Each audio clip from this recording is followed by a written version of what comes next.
The following podcast is a W2M Network original production. Visit W2Mnet.com for all of our other great podcasts, plus news, reviews, articles, and opinions from the worlds of wrestling, video games, football, and entertainment. Hello and welcome to the latest episode of Soccer to the Max. I am your host Sean Garmer, and here with me, my lovely co-host Rachael McKriger. What up? And Mr. Erik Watkins. Hey, reporting live and with the belly full of spaghetti. Always going to be full on this same evening where the Oscars are going on right now as we speak. So, if someone breaks out into song, I guess we can understand why that happened. Only if Lin-Manuel Miranda wins. Trust me, from what a little I saw of the red carpet, my hunch is it's going to be very political. So, yeah, you'll see that on the news in the morning. Oh, God. It just if Lin-Manuel Miranda wins, I might just break out into a Hamilton soundtrack. Can't wait till if La La Land wins, everybody complaining about it. But anyway, we're here to talk about some soccer. And this is a big week as we are 1 week, basically in 1 week, the MLS season will be starting. So we are doing our MLS season preview for the 2017 season. So, we've been doing team previews and we're going to finish those out on this show. But we're also going to give you our full table, by looking at both conferences, 1 through 11. Who we think is going to wind up in those spots, and of course the playoffs, and who's winning MLS Cup before they even kick the ball. So watch us all be wrong, and we get to look like fools later. But hey, this is why you make those predictions, right? You never know. You might be right, and then you get to gloat about it later. Hey, I've made some crazy predictions on other shows before, and I wound up being the closest. So, yeah, there's kind of that. Hey, if you can predict one kind of football, you can predict the other one too. There was I guess you can call it sort of big trade that happened on Saturday. We'll talk about that. CONCACAF Champions League restarted again, and we already had somebody get a red card. So, plus FC Dallas decided that they are going to be scoring tons of goals this season, looks like. And U.S. under 20s. They got to deal with Mexico in their group stage to try to get to the Under 20 World Cup. So that's not very good for them. But we'll get into all that here. I guess we should probably start with the thing that happened on Saturday. Brek Shea gets traded from Orlando. He had started really well last season, and then he got hurt and really just kind of trickled out of the lineup and only played, I think, in like 2 games after getting hurt for Orlando City. And with Jason Kreis kind of being on this, okay, we're going to play my diamond this year, and that's what we're doing. It looked like Brek Shea was going to have a tough time getting into the lineup anyway. He gets traded to Vancouver for Giles Barnes, where Vancouver has a lot of injuries mounting up here to start the season. So Brek Shea might actually get to play. Erik, you're an Orlando fan, so you've probably seen a bunch of Brek Shea. How do you feel about him leaving your team? And, surprisingly, people like to buy his jersey.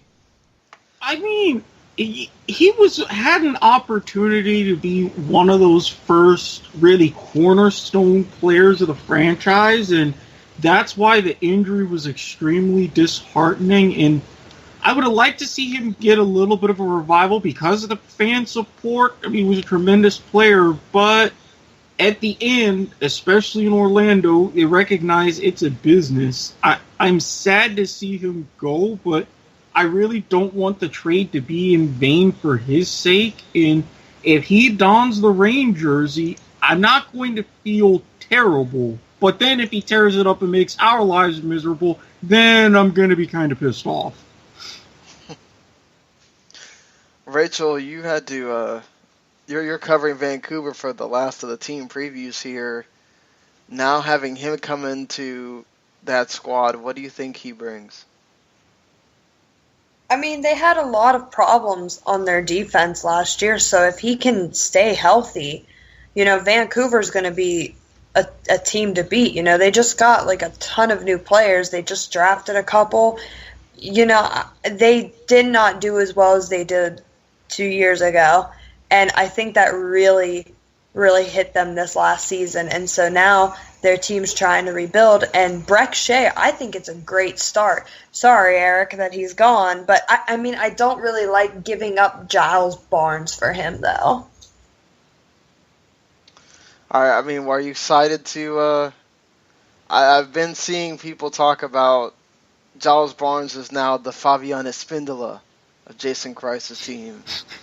Are you excited for that, Erik?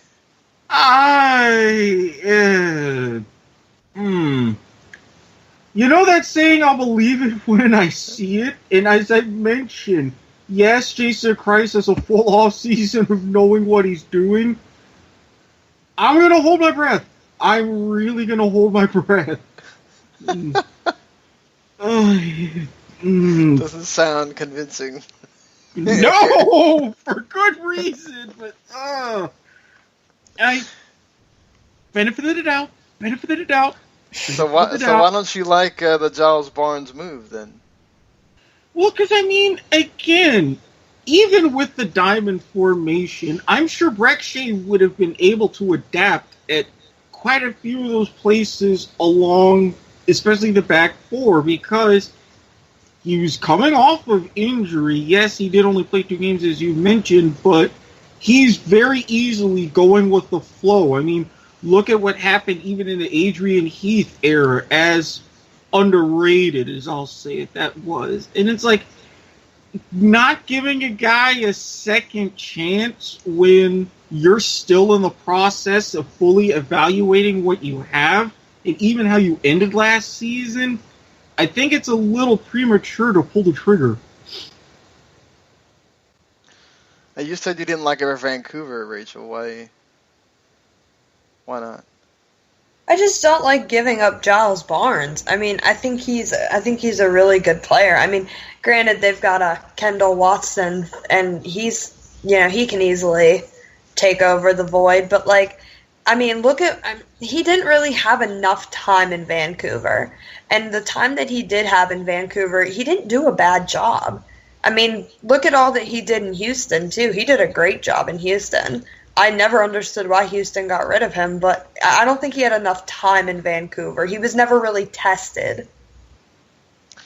Yeah, I agree with that. He didn't get enough time to do stuff, and I would say that Vancouver sort of has a surplus in that way. So I think they're going to feel like, with Freddie Montero, Kikuta Mane, whoever else they're going to put up there, they'll be all right. And now they're feeling, I think, Brek Shea can kind of cover for some of the injuries, especially with Reyna, who's now going to be out to the summer, he can play midfielder, that left midfield spot, and really be running down instead of having to play that left back spot where even Orlando wasn't playing him there towards the end. So we'll have to see how this works out for both teams as the season progresses, but we'll get into these team previews, and I guess, you already talked about the team for a bit here, Rachel, so what do you think of Vancouver Whitecaps' chances? They did draw with New York Red Bulls in the first CONCACAF Champions League game. They're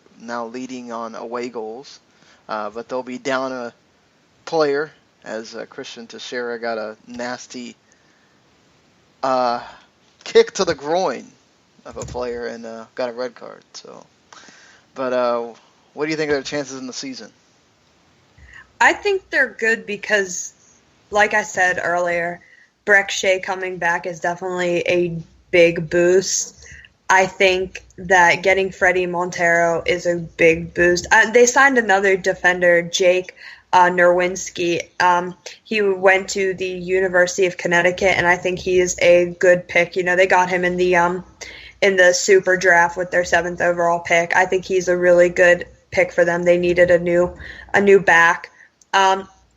they got a transfer with a guy from a German club, Fortuna Dusseldorf, and his name is Kian Froese. I don't really know what to expect from him yet because I haven't really seen him, but they said he left a really good impression. He's a midfielder. Giles Barnes, he is a big loss. And I think it's hard to really replace somebody. I mean, I think Freddie Montero can do a nice job of filling the void, but I think they need to get one of their young guys to get in there as well. They have a lot of people returning.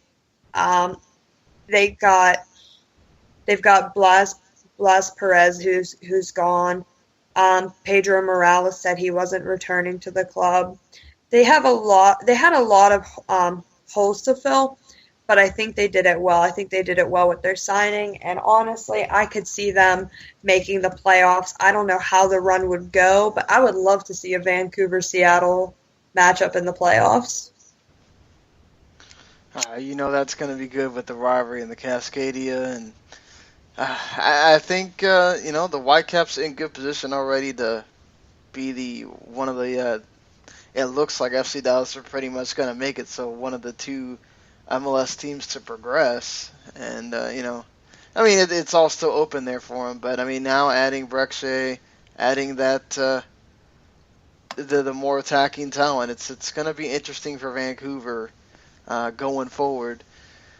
I had Atlanta, and speaking of going forward, they look to be making the leap here of being one of those expansion teams, maybe following in the footsteps of the Chicago Fire, of just maybe not going all the way, but they're certainly going to make a splash here with everybody that they brought in, and they're not maybe done. As on Friday, I think there was talk of Maicon maybe coming to Atlanta United too.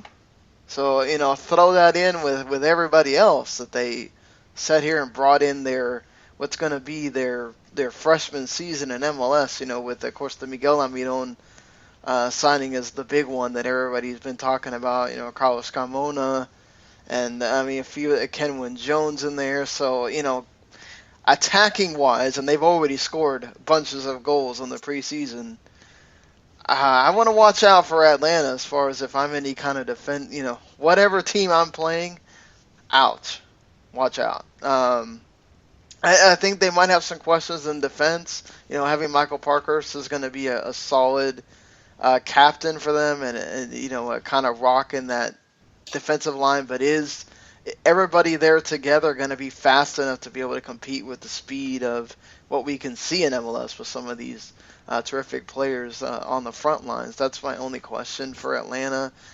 I think definitely, honestly, I don't think that their expectations of at least being playoff bound are totally wrong here. When I'm looking at this team with all the talent they have, if they gel well, and you got Tata Martino, having such experience of being able to coach much better players than you have here together, you bring this team together the way that they're presented. It's hard for me to imagine Atlanta doesn't make the playoffs. Even if it's in that, the sixth spot or something like that, they sneak in, I think all hell breaks loose. They make it there once. So for me, it's all about, does the defense hold up, and do the players gel enough in that first season? Can they get over the jitters and everything else of playing in that new stadium, getting adjusted to that? Because they're going to have the support. So it's going to be an amazing event to see their first game on the weekend. Erik, whichever team you want to lead with here, take it away, sir. Well, you started with one expansion team. I'm going to go to the other, Minnesota United, which, I'm going to be honest, they've not taken the Atlanta, hey, let's be impressive and make everybody hate us strategy. They're more of the, Minnesota, pretty quiet up around these parts, kind of an idea. Yep. Seriously, they're just clean house, got rid of most of their defenders, and that's where they made a lot of their signings. But aside from that, the main thing that I do like that they kept as an air of familiarity, at least to the fans, and to kind of build their system, is Christian Ramirez, who had a pretty solid season in the NASL last year. So, big plus. But this is a team that, while very early on they were intimidating, but then they forgot how to score in the second half. I mean, if they absolutely need to, they can get a late equalizer or winner to snatch points, but aside from that, it's nothing. Now, think about this. Just in the fall season, because they had a good spring season, fall season, 22 matches.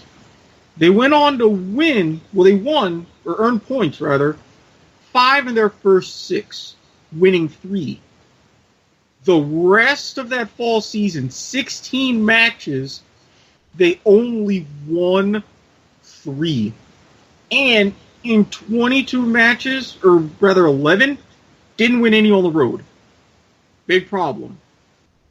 You figure, bumping up competition with the new signings, things would change as they start getting a feel of MLS. Well, 5 preseason matches this year, 4 draws and a loss.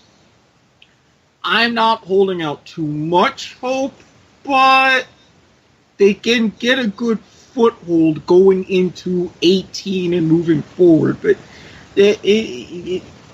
for Minnesota, I would say you have the Twins, but you know what? I'm going to stop now. Yeah. Yeah, it's going to be a long summer, potentially. Yeah, it's surprising that they just kind of took it easy on the signings and really didn't look to make a big splash or anything. They just kind of... All right, it seemed like every week there was some announcement of they were going to sign someone, nothing would happen. And then you might just get someone in there, but, like you said, just totally different than the way Atlanta was just splashing it around and it was wanting to make a statement every time. Well, yeah, Atlanta's like, hey, we're big and bad. We got a new stadium. We're kind of pissed off about what happened in recent months. So we're going to make a change with some things. Minnesota's just like, yeah, hey there. Okay, we're in MLS now. That's all I can say. The way you said okay was like so Minnesota, too. I didn't really work on it, but I figure I heard it enough to where I can at least get close. And if any Minnesotans are listening, I'm sorry, but... He does the impression and then says sorry about it. That's great. So, I'm going to close things for the first part here with Portland. They kind of bring back a lot of the same players, and I don't think they were wrong in that. I mean, between Fernando Adi putting up 16 goals last season, I think it's interesting what they're going to be able to do this year. And then Diego Valeri, of course, the ever consistent one, if he can stay healthy, putting up 14 himself last year. The combination of those two with Darlington Nagbe getting another year under his belt, I think you've got a nice sort of attacking trio. You have to wonder again about, are they going to be consistent enough defensively and in goal to kind of keep them in it? I kind of see Portland as one of those teams that's going to be always around in the looking at playoff terms. Maybe getting in, but perhaps at the end kind of being stuck out. Caleb Porter, always the tactician. Everybody talks about him being this guy that when there's an opening for the national team, do we got to think about Caleb Porter? I don't know. But I heard him on Extra Time Radio talking about how, well, I'm going to stick with my plan of always starting the same lineup as much as I can, only making adjustments for weather and that kind of thing.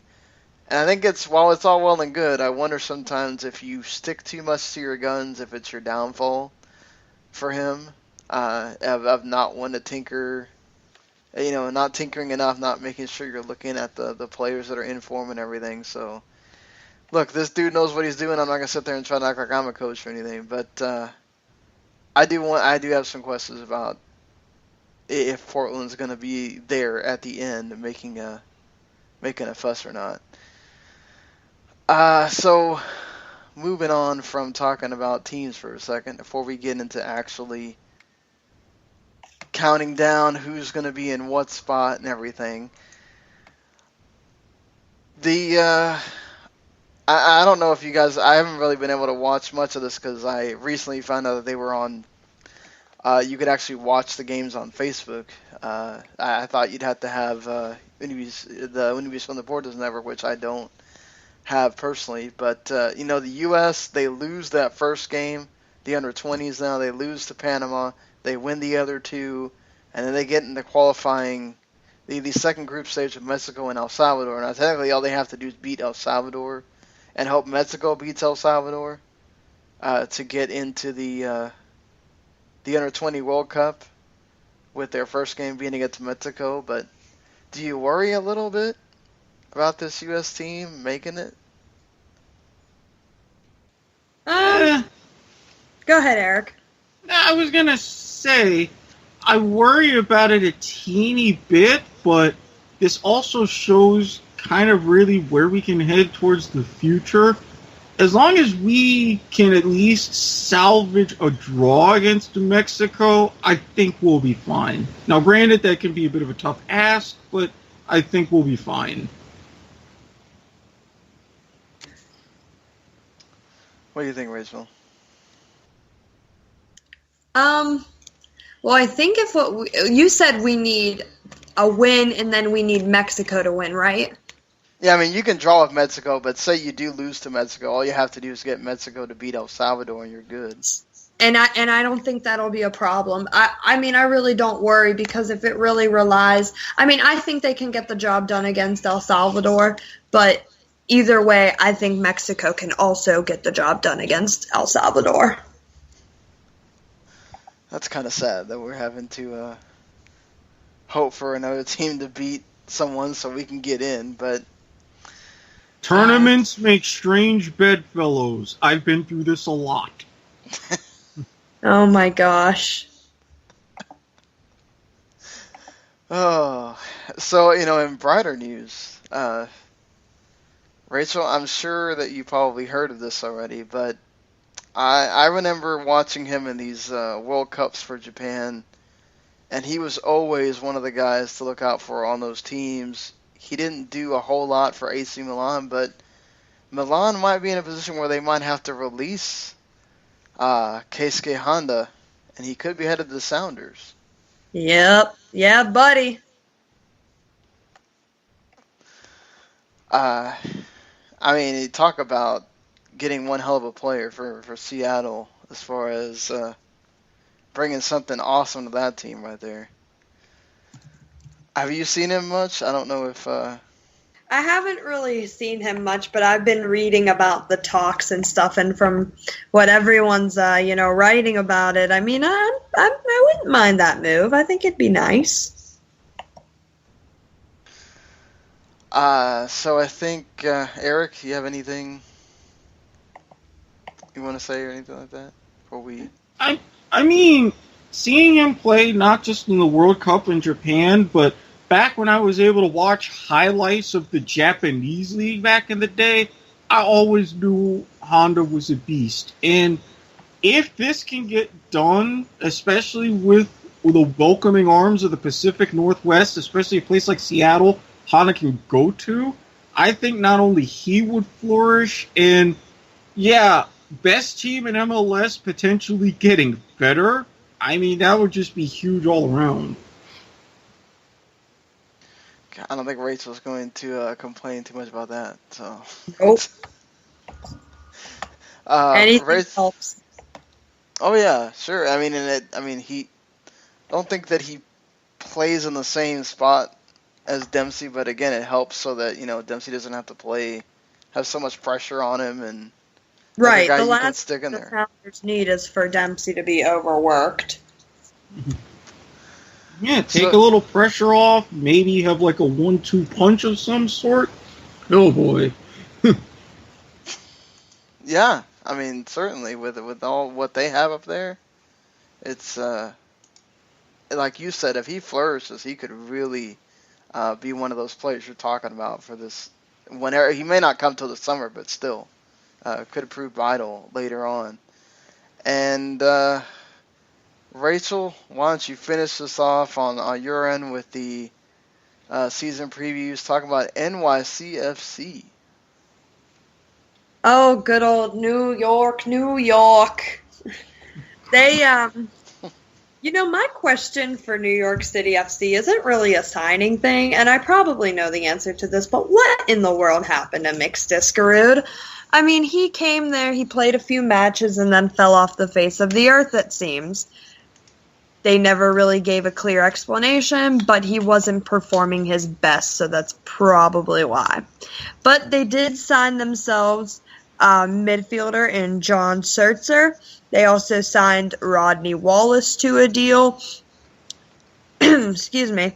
And he played in Brazil and Portugal in 2016, so getting that outside exposure definitely going to help. They also signed a couple designated players, one being Maximiliano Morales. I think he just goes by Maxi Morales. They signed a Venezuelan midfielder in Yangel Herrera. They thought they were getting a Norwegian midfielder from Manchester City, but the loan fell through. They weren't able to get him. But they did get a guy from Finland, an Alexander Ring. Josh Saunders is gone, their goalkeeper. He is now at Eric's Orlando City FC. They got They also got a defender in Alexander Callens, and they re-signed Tommy McNamara and RJ Allen, who were both really key players from them last year, especially RJ Allen. He really helped that defense a lot. They signed Jefferson Mena, who is actually they didn't. That was actually a report. They thought they were going to get him, but that fell through. But, there's different moves. I believe they got Sean Johnson from the Chicago Fire. That sounds about right, if I remember correctly. I was going to say, they got the better end of that goalkeeper than getting Sean Johnson instead. Yeah, so Eric. Well played. Just well played. Well played. They lost Steven Mendoza and Federico Bravo. That is such a cool name. Total side note. But they did lose Frank Lampard. He decided to retire, so that didn't happen. There was rumors that David Villa was going to leave New York City FC, but he did not leave New York City FC. So I think they did a lot of new stuff with their signings, which I think was great. I think getting rid of Saunders, like you just said, Sean was, I think, the better end of the deal. They got Sean Johnson, who is, from what I've seen, a pretty darn good goalkeeper. But with that said, I see them going to the playoffs, but I don't see them making it far in the playoffs. I think their performance in the playoffs this past season is any indication to that. Yeah, they still have defensive problems. It's like they keep, obviously their plan is to just outscore everyone, which is fine. But, when it comes down to you're playing two legs and in the playoffs, you got to be able to hold people down. And if you can't do it, that's always rough. I guess I got to get on with Real Salt Lake here. Real Salt Lake, of course, they lost to Alvaro Salvador when he left, and then he decided to retire after that. Losing Javier Morales as well, who seems like he's been there forever. And they also lost Burrito Martinez because his kids got homesick, and so they just had to stop. They had to terminate the contract, and that's 7 goals gone from last year as well. So they're having to rely on some youngsters to fill those spots, and are they going to be able to do that is the question. They've looked really good so far in preseason, so it makes you think, okay, well, Brooks Lennon, he's going to do the job, and along with João Plata getting to be back, Luis Silva is back as well. I just wonder if it's one of those where it's too much of a young team, and is Musician and the rest of the guys going to be able to hold up there. And, of course, you still got the spot with Kyle Beckerman, Nick Raimondo. They're still there holding it down. Their defense is still decent, but they lost Javison Olave, who decided to retire as well. Yeah, I just wonder if you got too many young pieces, are they going to be able to mesh? And this is probably one of those teams I don't think we're going to see the Real Salt Lake of the past. So I think that we're going to be seeing them more towards the bottom of the pack when it comes to that conference. So for me, I wouldn't expect them to make the playoffs. If they do, that's a totally unexpected thing. I don't know if they have enough right this minute. So you never know with Real Salt Lake. It's with the GM in place and all that they got. You could always make that summer signing and then have different things that you're going on there, but it is what it is. And a dark horse that's being talked about here for the playoffs, MLS Cup. I'm hearing a lot about Sporting KC. Dark horse. Okay. I'll say this. I like kind of the overall strategy they did with their signings, utilizing the USL, couple key players from Swope Park. Nothing too big, but what they need. A couple names, Christian Valesky, Cameron Iwasa, and even Ilie Sanchez, who's coming over from Munich. He's coming in, holding midfielder. I can see what they're trying to form.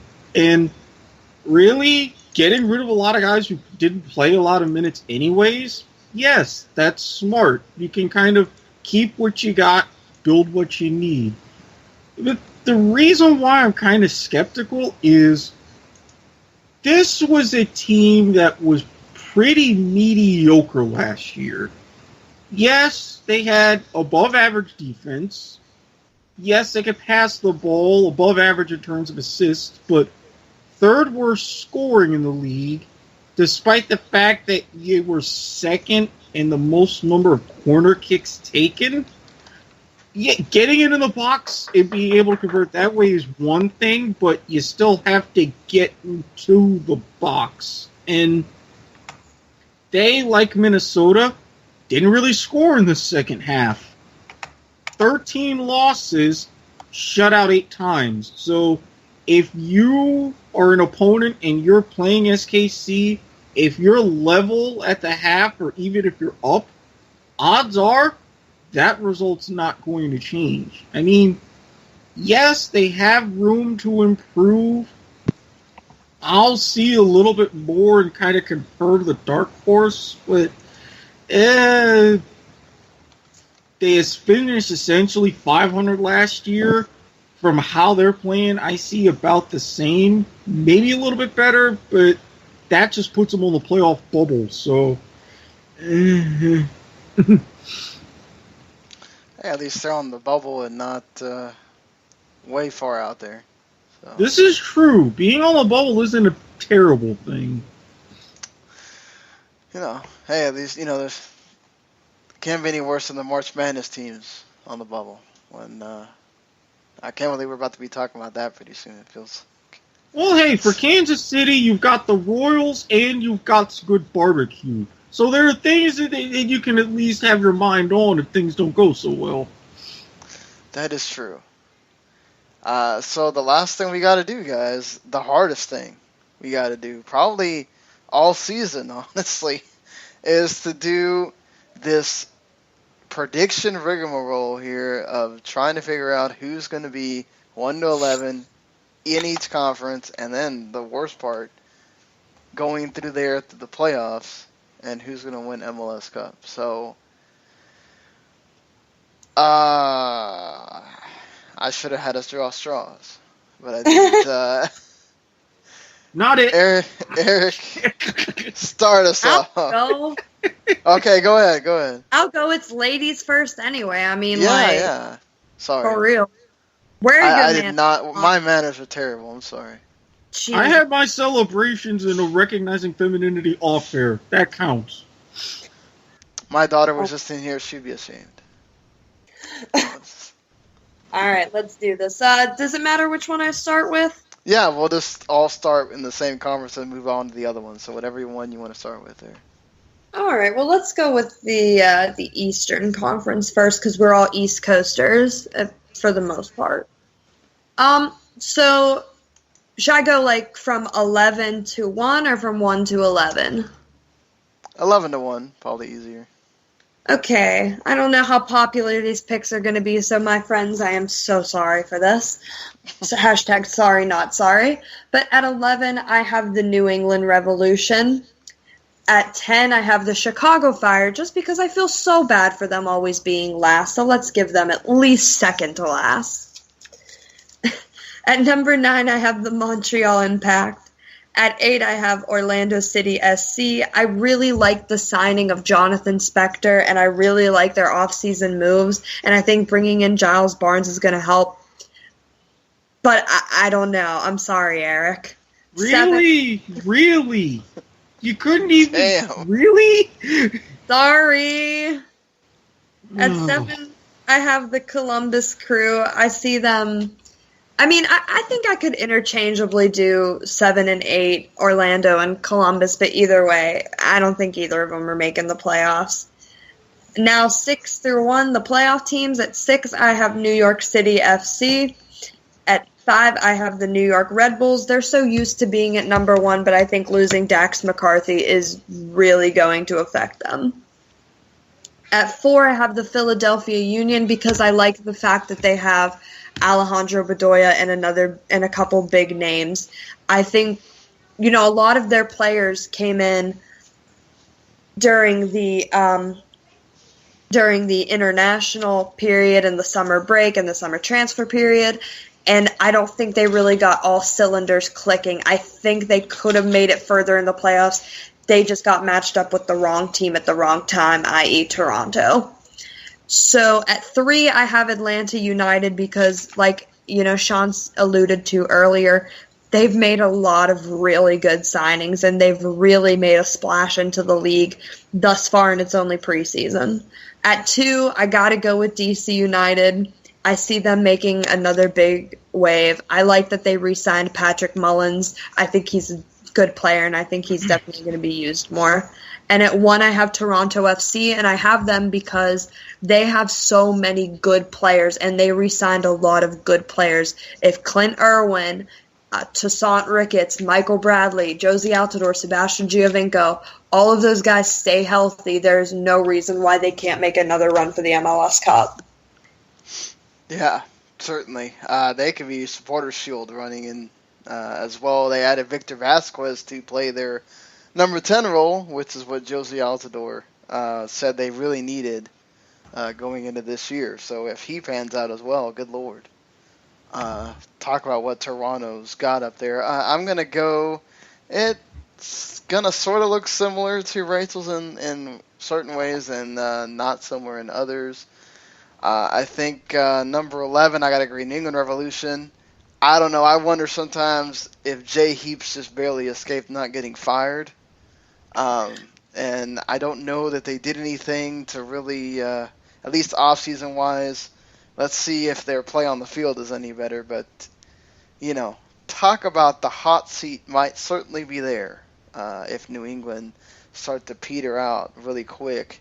I think after that, I'm a little bit shaky. I'm going to give Chicago a little bit of benefit of the doubt here. I think they're going to do better than people realize with that midfield pairing is going to be so huge for them, and I think their defense has gotten better. I think with David Accam not having to just blow through on the wings and not having anybody, he actually has, if the new signing pans out at forward, which I think it's Nikolic, if he actually pans out, I think having somebody, a target guy to actually give the ball to and get some goals in, it's not all in Accam.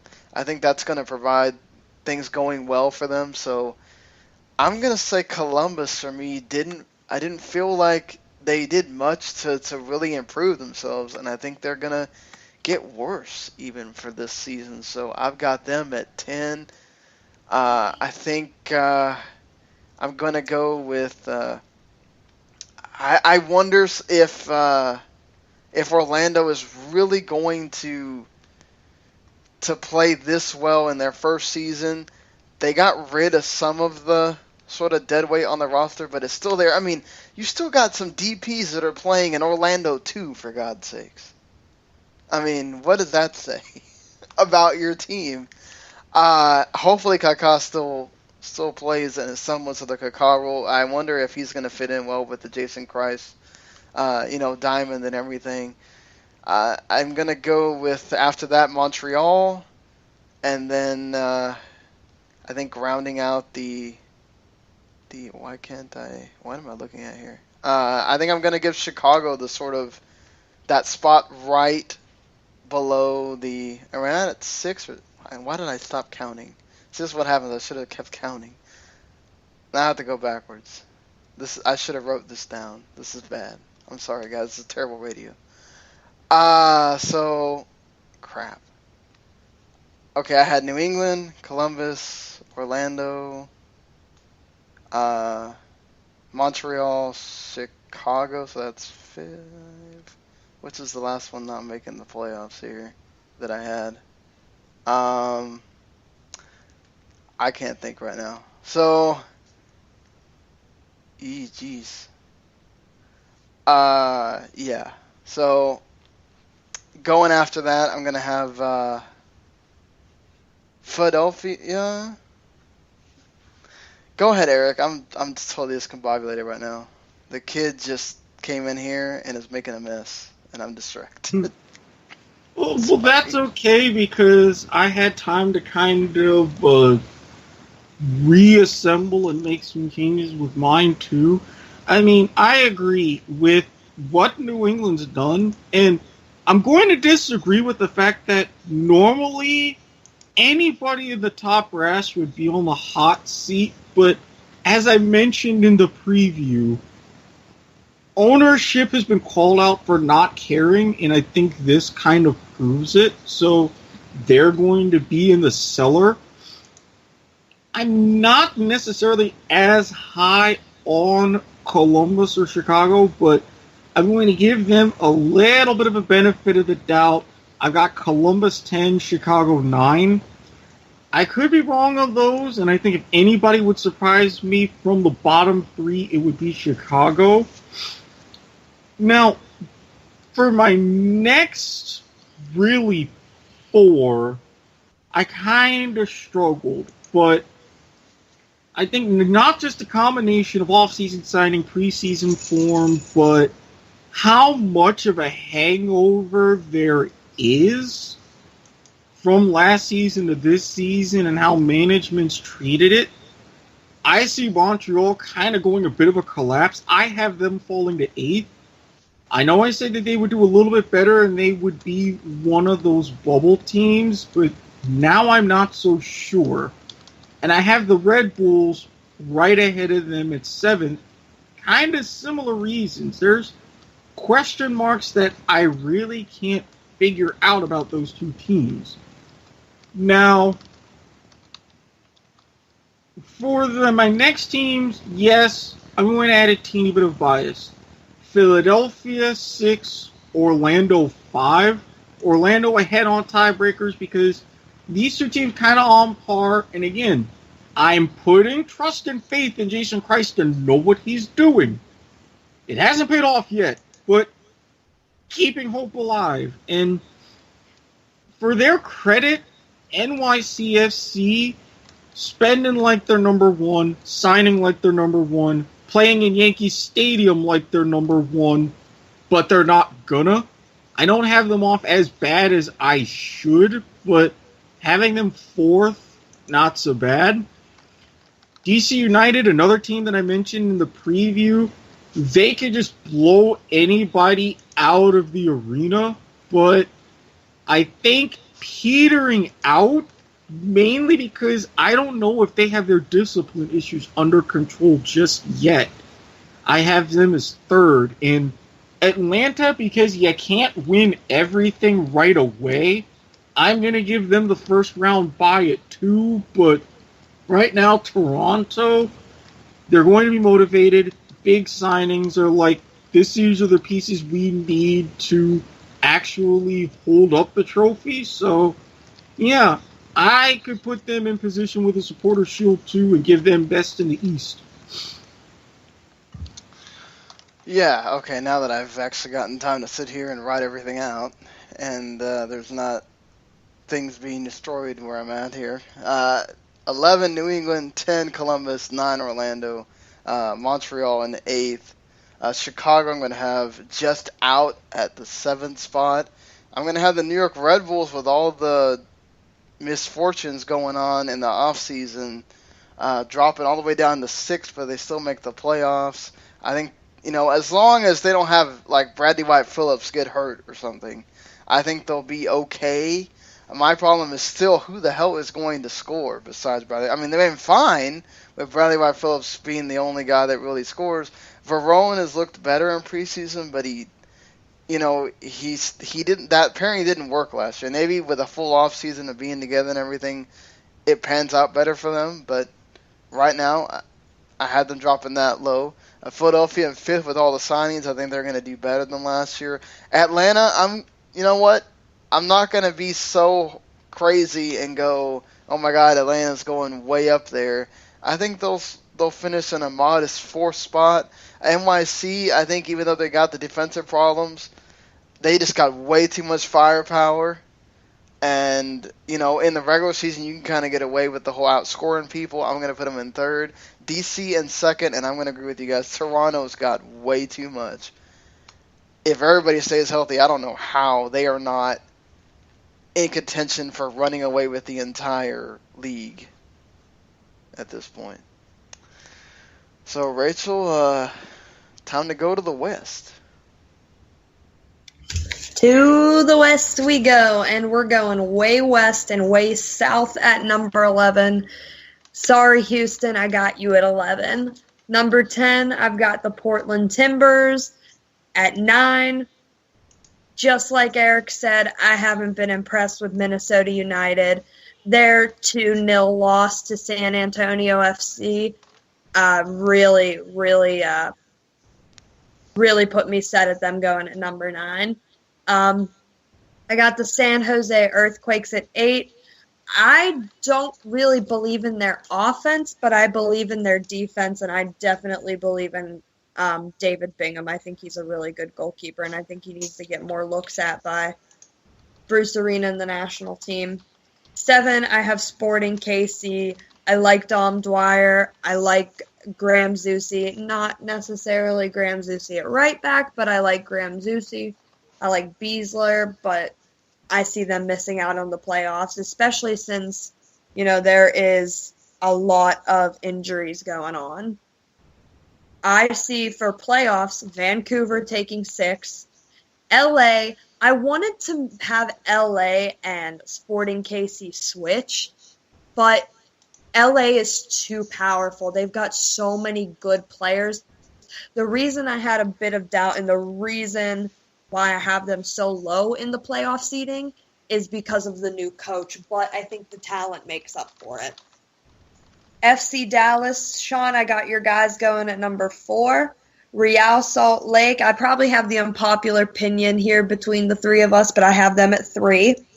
The Colorado Rapids, I have at 2. I think when Timmy Howard is healthy, I think he's going to be really hard to beat. And either way, Zach McMath is a really good goalkeeper. And they have the giant of the MLS, Mr. Axel Schuberg, who literally could possibly kill me by stepping on me. And then number 1, take a wild guess. I have my Seattle Sounders. Yeah, no surprise there.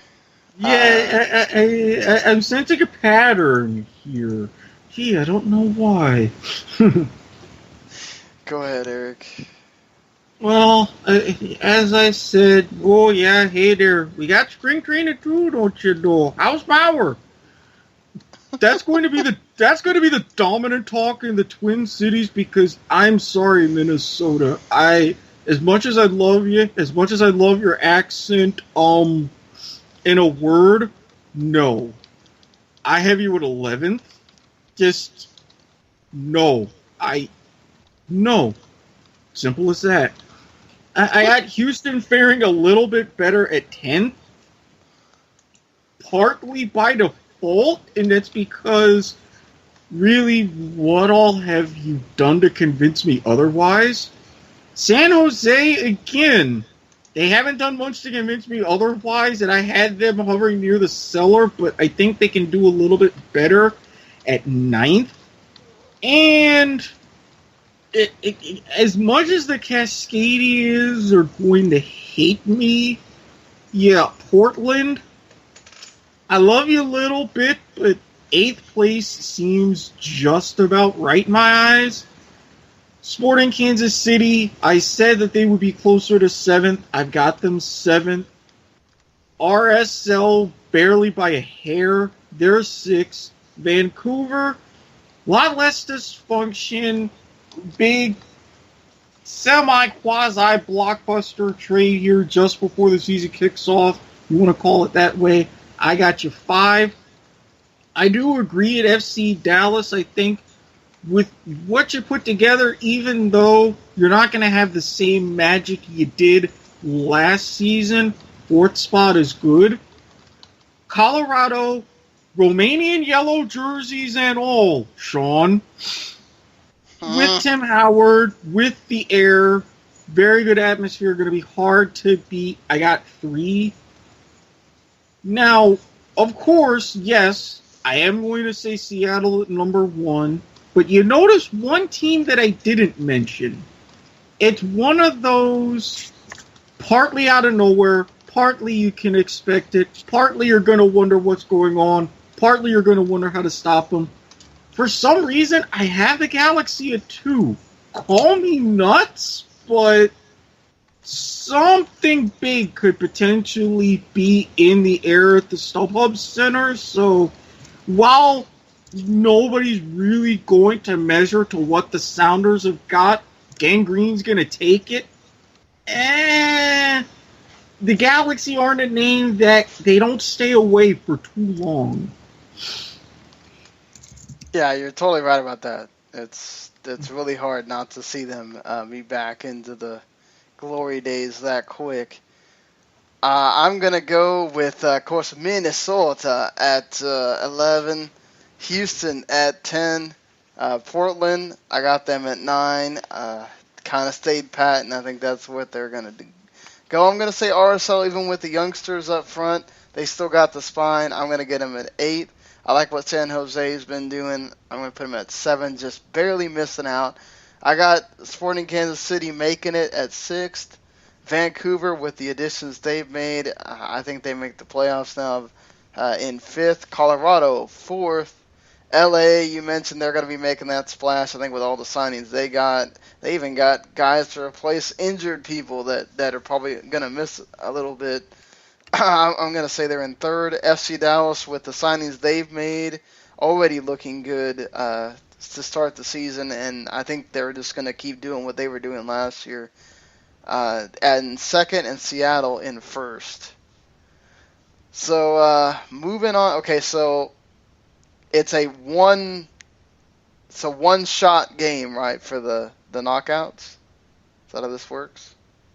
That 4-5 game? The 3-6 and the 4-5 are one-offs. Right, and then there's 2 legs.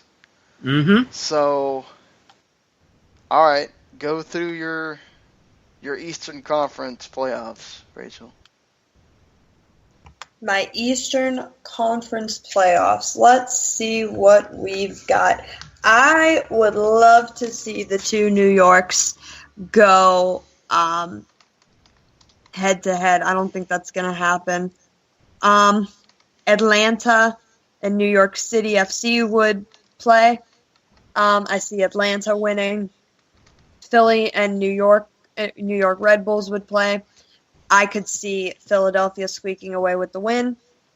I believe then it would be Toronto and Atlanta, or Toronto. Yeah, let's just go with Toronto and Atlanta. I think I could see Atlanta pulling off an upset, but I'm going to play it safe and go with Toronto. As for DC and Philly Union, I'm going to go with Philly taking the upset. And then I could see Toronto making it back to the MLS Cup, barely beating the Union. What you got, Erik? All right. Heading east first. I got some pretty good matchups here for the first round. DC hosting Philly and NYCFC hosting Orlando. As much as I hate to do this to my boys, I'd have NYCFC squeaking that one out. I mean, it'll probably take a late winner at that one, but because they're at home, DC, I would have them probably getting into a dust-up and missing some players for the next round, but I have them beating Philly, so fairly chalk, no surprise there. In conference semifinals, Toronto, they would just run away with it. I mean, I don't know necessarily how NYCFC could really slow them down. Atlanta and DC, again, because you can't win everything right away, I would have DC taking that one on away goals or some sort of tiebreaker, simply because Atlanta would want to get down and dirty, try to slow down the tempo. DC wouldn't, probably create another 7-5, 7-6 style 2-match aggregate track meet, but DC, with just enough of experience, they would have it. And for conference finals, I see Toronto. DC would be tired. Toronto really wouldn't. They would get to take it easy, especially blowing them out in front of the home fans. So Toronto would progress to the final. Out west. Hold on. Okay. Let me. Did you go ahead and do your Western as well, Rachel, or did you just do the East? I just did East. Okay. So I have the 2 New York teams playing each other. I have NYCFC advancing, which ends the Red Bull season. I have Atlanta up there fourth, so it wouldn't be an upset, but I think it'd be an upset as far as Atlanta being that expansion team getting into the conference semis. I think then you have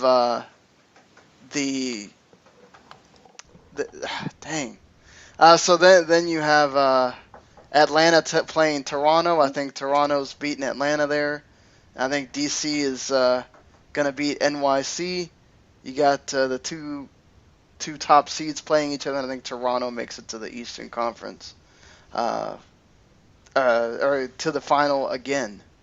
So all of us have the same Toronto FC making it back to MLS Cup. What about the West, Rachel? Well, I think you can all predict my West. But with that said, I have Real Salt Lake and Vancouver going against each other. I think Vancouver would win. As for FC Dallas and the Galaxy, I am so sorry, Sean, but I'm going with the Galaxy. I have Seattle and LA repeating again with a head-to-head with the Seattle Sounders winning. And I have Colorado and Vancouver going head-to-head with the Whitecaps upsetting, just because I want that rivalry to happen in the Western Conference.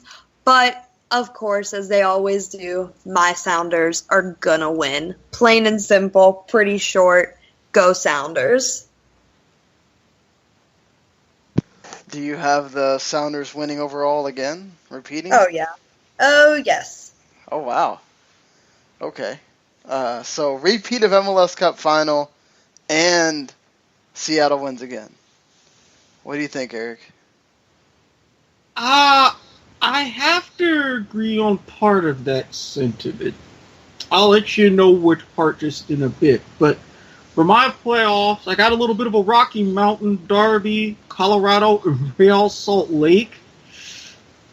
This one, it would need extra time.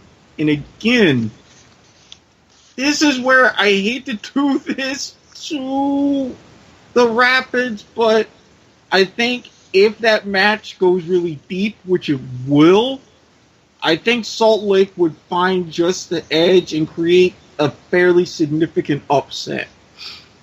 For Dallas and Vancouver, I got Dallas winning that one quite easily. I don't think, again, still going to have that Whitecaps hangover, not going to work out as well. I'm sorry. I think Dallas, they're already starting out on the gate with CCL. They would finish well in the clutch. That said, Seattle, Real Salt Lake, goodbye, good night. No way, not no how, Seattle could just coast through 180 minutes there. And really, LAFC Dallas, this could be another tight one. This would probably be another one that could end up with tiebreakers, but I have to give just the slightest edge to the Galaxy in that case, because they wouldn't necessarily want to shock the world, but they could prove to the world, yeah, we're still here. And of course, how they finished really on a knife edge in last year's playoffs, they want to do a bit better. Conference finals, Seattle, LA, star-studded affair, but there's a reason the road's going to have to run through the Pacific Northwest. And I think Seattle, with Honda, some fresher legs, since he'll be coming most likely in the summer, I think he'd prove a difference maker. Seattle takes it. Now, this is where I'm going to disagree with our fair Rachel. While I have a rematch of MLS Cup final, I see a different result. I see TFC getting a little bit of a revenge. Yes, Seattle will host MLS Cup final. They're not going to win. I think TFC has to where they can get over the hump, given last year. MLS Cup's heading north of the border. Oh, man. So, I have, let's see, LA and Sporting Kansas City renewing that thing. I got LA getting through there. I got Vancouver upsetting Colorado just like Rachel does. Then I have FC Dallas doing it again to the LA Galaxy, and Seattle beating Vancouver to continue that Cascadia triumph. And I think this time, this is the year. I think this is the year that Dallas gets over the Seattle barrier. With Mauro Diaz finally, Mauro Diaz getting back in the summer, I think he's going to bring something to that team. And then it's going to be, who do you pick between Javier Morales and Mauro as far as who you're playing in that playmaker role and everything. But I'm going to hurt myself because I think in the end, I think Toronto's going to break my own heart, and Toronto is going to win MLS Cup. No. No. For once, I'm not on an island. I like this feeling. I'm on the island. It's weird. Well, remember, hey, again, grass. If we get a rematch again, that's just really barbecue. cool that two of you guys predicted it. So, just got to say that. So, I mean, that's our predictions. I'm sure Rachel wants to hear the Seattle winning and not losing, but... Well, that's what's going to happen, so I mean... That's what's going to happen, Sean. Come on now. I'm holding out hope here, okay? We're the Sounders, Sean. God. It's already starting. Here we go. It is the trash... Hey, you started it. Yeah. Technically, you did. You had him winning already. So. He does have a point on that one.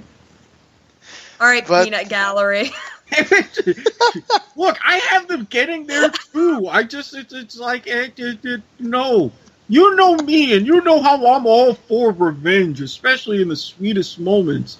I can't count TFC out. I mean, I think it would be nice just because I am a Michael Bradley fan, but it damn better not be against my damn Sounders, or I'll be mad as hell. Be prepared to have some nice beverages on hand for that moment. Hey, I'll be 21 for it, so you and I will crack a couple open, all three of us. Yeah, we got to meet somewhere for the MLS. We will. I'm down. Let's do it. So, well, until next week, everybody, when we'll be talking about some actual regular season MLS soccer that counts. And, of course, whatever else has been going on in the American side of the beautiful game. We'll know who advanced out of Vancouver and New York. And barring any kind of ridiculous collapse, FC Dallas should get through. And then they'll find out who their opponents are as well in that semifinal round. So everything should be good to go for another awesome week in the soccer landscape. And until next week... enjoy the soccer, enjoy the week, and hopefully whoever you wanted to win Oscars won. So, later, everybody. Bye, everybody. See ya. The following podcast is a W2M Network original production. Visit W2Mnet.com for all of our other great podcasts, plus news, reviews, articles, and opinions from the worlds of wrestling, video games, football, and entertainment.